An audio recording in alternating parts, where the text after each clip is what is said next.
everyone, summer's here. The sun is shining, the birds are chirping. What a great opportunity to get outside and try some fun outdoor activities like... Do board games count? I haven't been outside in a long time, so I guess I kind of forgot what you're supposed to do out there. But I do know my board games, so if you're looking for the best board games to play outdoors, then might I suggest...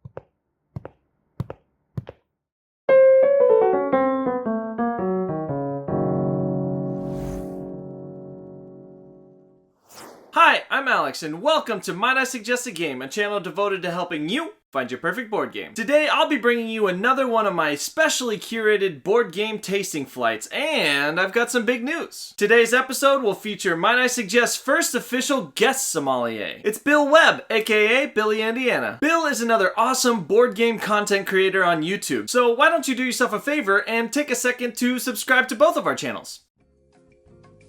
Yeah, no, it's fine, I'll wait. Take your time. Got it? Alright, let's get into it. I'll start off with my tasting flight for 3 of the best games to play outdoors, and then I'll hand it off to Bill to do his best Might I Suggest impression. Both of our flights, though, are built using the same 3 criteria. Number 1, the game should have chunky pieces. When you're playing outside, it's easy for a piece to roll off a blanket or fall off a table, so at least when you have chunky pieces, they're a little easier to keep track of. Number 2, the game should be able to be played on an uneven surface. When was the last time you encountered a perfectly level picnic table? My point exactly. And number 3, the game should feature as few cards as possible. If I had to pick my number 1 pet peeve for playing games outside, it would be that sneaky little breeze that comes up and sends the whole table running to chase down their cards. So annoying. Anyways, let's get to it. Will one of these outdoor games be the perfect game for you? Let's find out, shall we?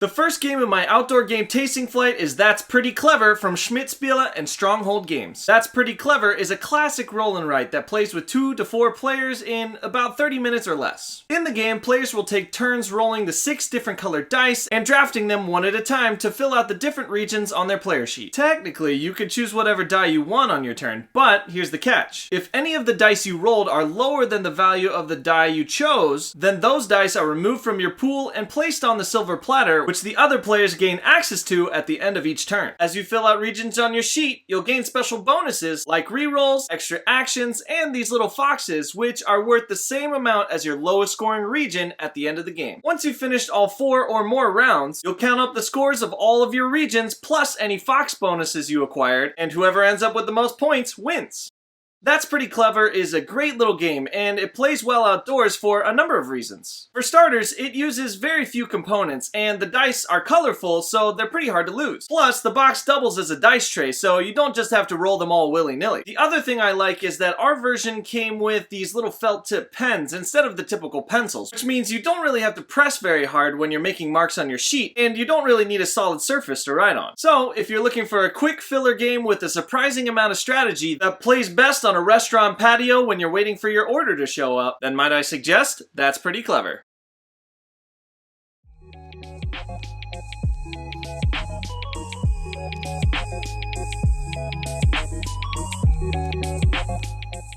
The second game in my outdoor game tasting flight is Bites from Board Game Tables. Bites is a great picnic-themed game for 2 to 5 players that plays in about 20 minutes. In Bites, players will move the different colored ants down a winding path of food towards the anthill in order to collect different types of food that will give you points at the end of the game. On your turn, you'll choose an ant and move it to the next food in line that matches their same color. So the red ant always goes to apples, the purple ant goes to grapes, etc., etc. Then you'll collect the food token directly in front of or behind your position and place it in your stash. In addition to the 5 main types of food, you can also collect wine, which will give you bonus points based on the wine objective card, and chocolate, which will give you a special power as detailed on the chocolate objective card. Cards? Did he say cards? Don't worry! These objective cards don't need to remain in play, they just need to be close enough to reference, so you can stash them back in the box in case it gets windy. Once all 5 ants have made it safely to the anthill, you'll calculate the points of each food based on the order in which the ants arrived. The food that matches the ant at the the top of the anthill scores 4 points, but the food that matches the one on the bottom doesn't score any points, so make sure to plan accordingly. After all the food points are combined with points from any other objectives, whoever ends up with the most points wins.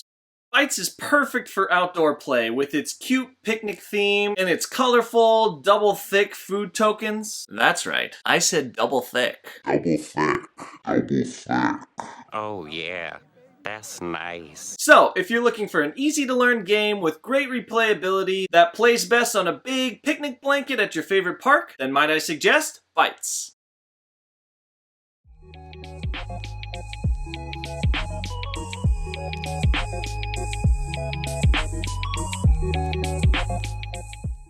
The last game in my outdoor game tasting flight is Azul by Plan B Games. Azul is a beautiful tile laying game for 2 to 4 players that plays in about 30 to 45 minutes. In Azul, players will take turns drafting different pattern tiles from the shared market and placing them in the holding area on their boards. Once all the tiles are gone, players can then consolidate any completed rows in their holding area into one tile and place that in their mosaic, discarding the rest. You'll score points based on the number of adjacent tiles as well as completed columns, sets, and rows. Play continues on until one player completes the first horizontal row. Then all players will calculate their cumulative points, and whoever has the most points wins.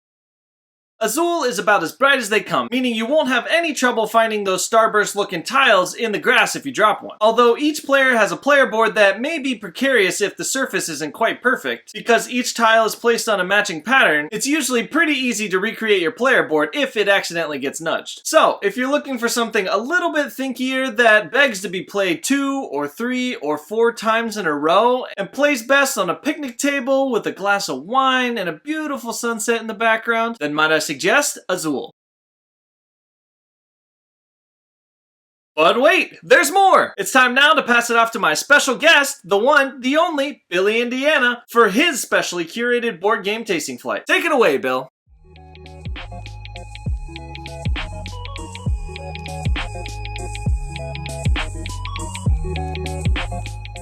Thank you, Alex. It's an honor to be a guest sommelier in this episode. My first recommendation for this outdoor game tasting flight is Kingdomino by Blue Orange Games. Kingdomino is recommended for players ages 8 and up and plays from 2 to 4 players in about 15 to 30 minutes. In Kingdomino, you can imagine yourself sitting on top of a beautiful hillside overlooking your vast, growing domain. You'll take a wooden meeple and you'll put it on one of 4 domino-style tiles, bidding on the tile that you want to expand the territories of your kingdom.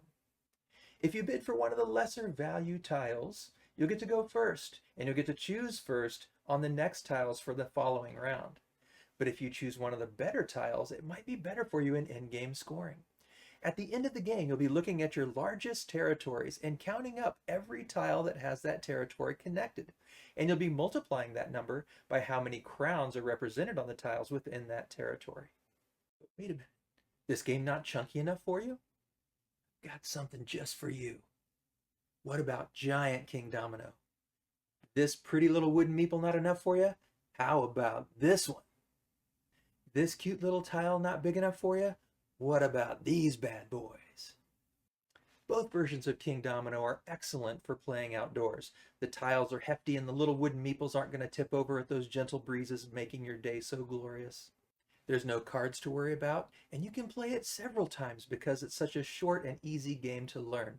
So, if you like tile-laying games that work beautifully outdoors because of those hefty little pieces, might I suggest Kingdomino.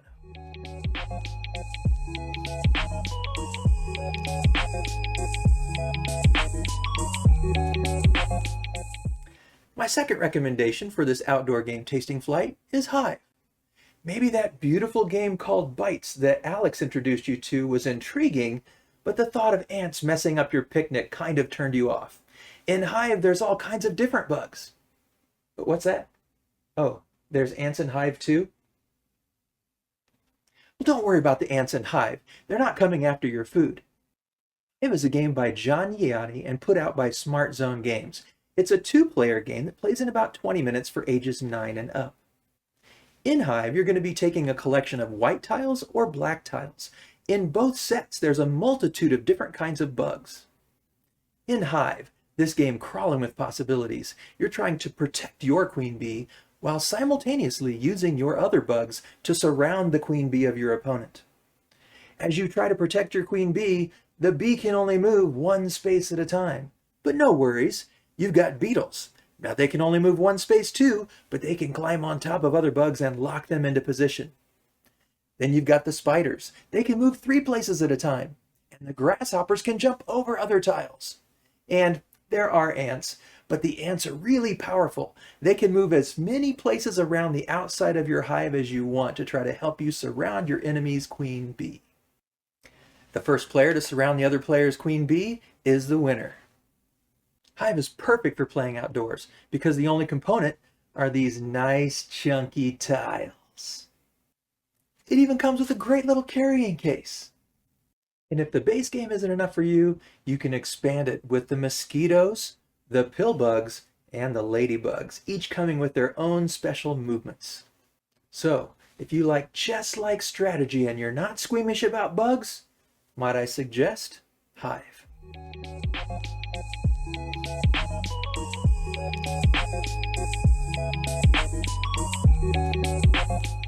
My third recommendation in this outdoor game tasting flight is Sushi Roll. Maybe you enjoy some fine dining as you're sipping some wine and enjoying the outdoors. And everybody loves sushi. Sushi Roll is by Gamewright Publishers. It plays 2 to 5 players, takes about 20 or 30 minutes, and is for ages 8 and up. The components of Sushi Roll are beautiful, thick cardboard tokens and nice cardboard hefty player tiles. Even the scoring mats are thick cardboard, and the dice are gorgeous.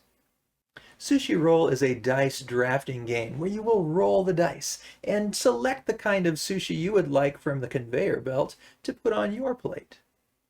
After every player selects the sushi or accoutrement they would like to add to their plate, the dice get passed along the conveyor belt to the next player. When that conveyor belt of new sushi food types come to you, you roll the dice again and select another addition to your wonderful meal. This drafting mechanism continues until all the dice have been drafted and everyone has a gorgeous plate filled with sushi and wasabi and chopsticks and even a menu in case you want to order additional items. The game is scored by looking at the types of sushi you've drafted and how they collect together to add points. For instance, if you have squid sashimi and you dip it in some wasabi, you triple your points. And for every dumpling you eat, the points get multiplied.